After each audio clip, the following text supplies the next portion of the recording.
Halo teman-teman, kembali lagi bersama kelompok 2. Kali ini kita akan membahas konseling behavioral. Langsung aja kita masuk ke konsep dasar konseling behavioral. Pertama, kita ketahui bahwa tokoh utama dari aliran behaviorisme adalah John B. Watson. Nah, behaviorisme ini juga disebut dengan psikologi SR atau stimulus respon. Tokoh lain yang terkenal dari teori behaviorisme ini adalah Ivan Pavlov dengan teori classical conditioning-nya dan B.F. Skinner dengan teori operant conditioning-nya. Nah, konseling behavioral ini didasarkan pada dua hal, yaitu stimulus dan respon.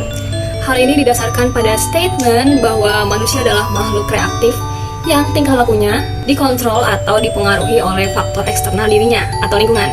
Sehingga ketika ingin membentuk perilaku tertentu, maka kita harus bisa memodifikasi lingkungannya.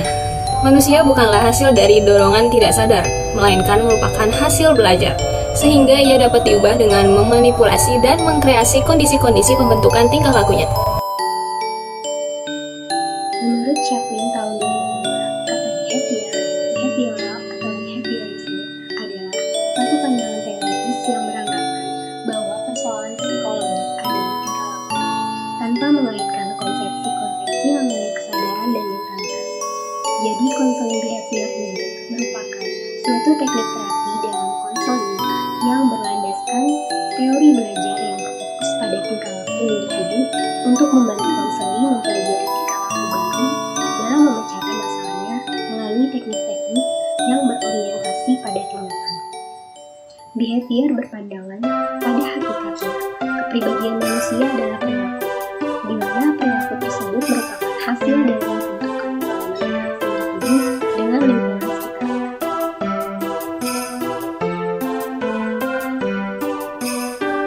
Selanjutnya ada karakteristik konseling behavior. Menurut Hasniwati, pada tahun 2008, konsep utama konseling behavior ini adalah keyakinan tentang martabat manusia yang bersifat falsafah dan juga bercorak psikologis. Konseling behavioral ini berfokus pada perilaku manusia yang dapat dipelajari dan juga dapat dirubah. Selanjutnya, dalam karakteristik konseling behavior ini terdapat kondisi pada manusia yang menjadi dasar dalam pelaksanaan konseling behavior ini. Yang pertama, yaitu manusia pada dasarnya tidak berakhlak baik ataupun buruk, bagus ataupun jelek, tepat ataupun salah. Hal itu berdasarkan bekal atas keturunannya dan lingkungan sekitarnya, atau bisa disebut dengan nativisme dan empirisme. Yang kedua, manusia ini mampu untuk berefleksi atas tingkah lakunya sendiri, menangkap apa yang dilakukannya dan mengatur serta mengontrol perilakunya sendiri. Yang ketiga, manusia mampu untuk memperoleh dan membentuk sendiri pola-pola tingkah laku yang baru melalui suatu proses pembelajaran.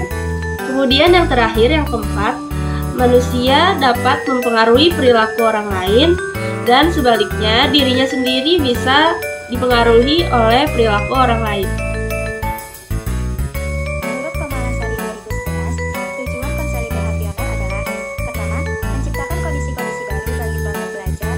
Kedua, membantu konseling membuang respon-respon yang sama yang merusak diri atau maladaptif dan mempelajari respon-respon yang baru yang lebih sehat dan sesuai atau adjustif. Yang ketiga, konseling belajar perilaku baru dan mengeliminasi perilaku yang maladaptif, memperkuat serta mempertahankan perilaku yang diinginkan.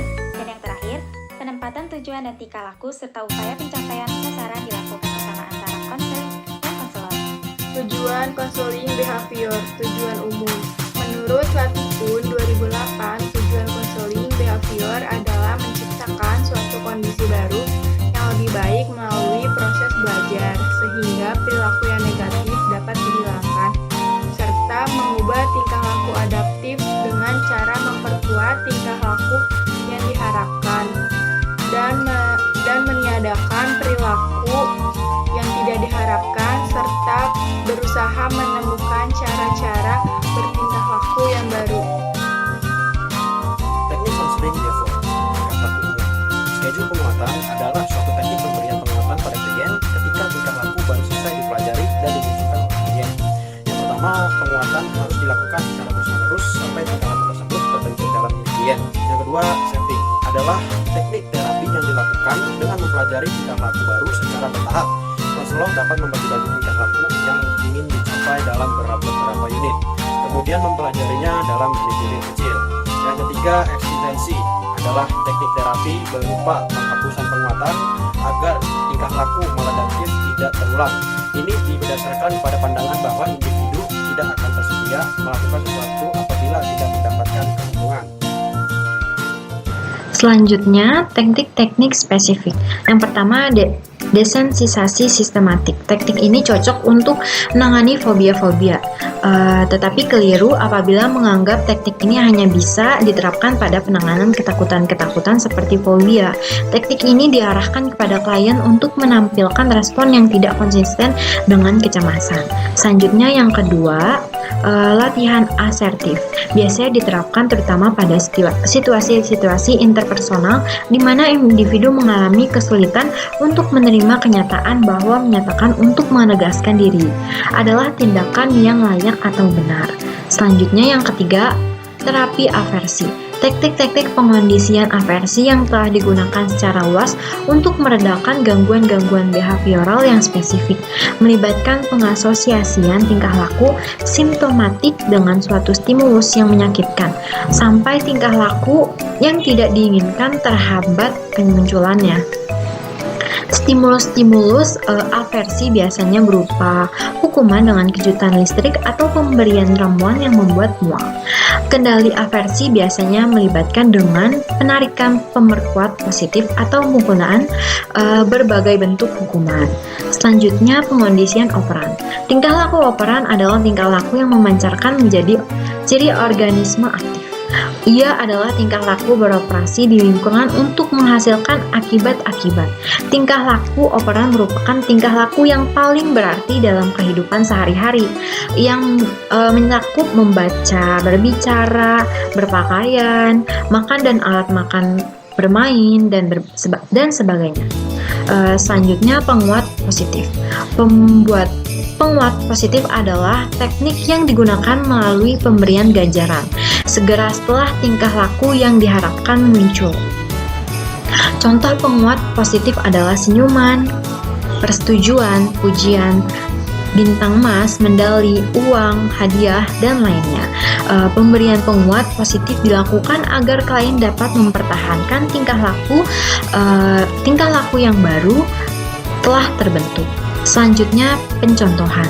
Dalam teknik ini, klien dapat mengamati seorang yang dijadikan model untuk berperilaku, kemudian diperkuat dengan mencontoh tingkah laku sang model. Selanjutnya, dalam hal ini, konselor dapat bertindak sebagai model yang akan dicontoh oleh klien. Selanjutnya, yang token ekonomi. Metode token ekonomi dapat digunakan untuk membentuk tingkah laku apabila persetujuan dan pemerkuat yang tidak bisa diraba lainnya tidak memberikan pengaruh. Metode ini menekankan penguat yang dapat dilihat, disentuh oleh klien, yang dapat ditukar oleh klien dengan objek atau hasil istimewa yang diinginkannya. Token ekonomi dapat dijadikan pemikat oleh klien untuk mencapai sesuatu. Selanjutnya, langkah-langkah melakukan konseling behavioral. Yang pertama adalah melakukan assessment, yaitu tahap ini bertujuan menentukan apa yang dilakukan oleh konseling pada saat ini. Assessment yang dilakukan adalah aktivitas nyata, perasaan, dan pikiran konseling. Lalu yang kedua adalah menentukan tujuan, yaitu di mana konselor dan konseling menentukan tujuan konseling sesuai dengan kesepakatan bersama berdasarkan informasi yang disusun dan dianalisis. Lalu yang ketiga adalah mengimplementasikan teknik, yaitu setelah tujuan konseling dirumuskan, konselor dan konseling menentukan strategi belajar yang terbaik untuk membantu konseling mencapai perubahan tingkah laku yang diinginkan. Yang terakhir adalah evaluasi dan mengakhiri konseling, yaitu di mana evaluasi behavioristik merupakan proses yang berkesinambungan. Evaluasi dibuat atas apa konseling berbuat. Tingkah laku konseling digunakan sebagai dasar untuk mengevaluasi aktivitas konselor dan aktivitas tertentu dari teknik yang digunakan. Karena hasil dari dorongan tidak sadar melainkan merupakan hasil belajar, sehingga ia dapat diubah dengan memanipulasi dan mengkreasi kondisi-kondisi pembentukan tingkah laku. Tingkah laku bermasalah adalah tingkah laku atau kebiasaan-kebiasaan negatif atau tingkah laku yang tidak tepat, yaitu tingkah laku yang tidak sesuai dengan tuntutan lingkungan. Tingkah laku yang salah hakikatnya terbentuk dari cara belajar atau lingkungan yang salah.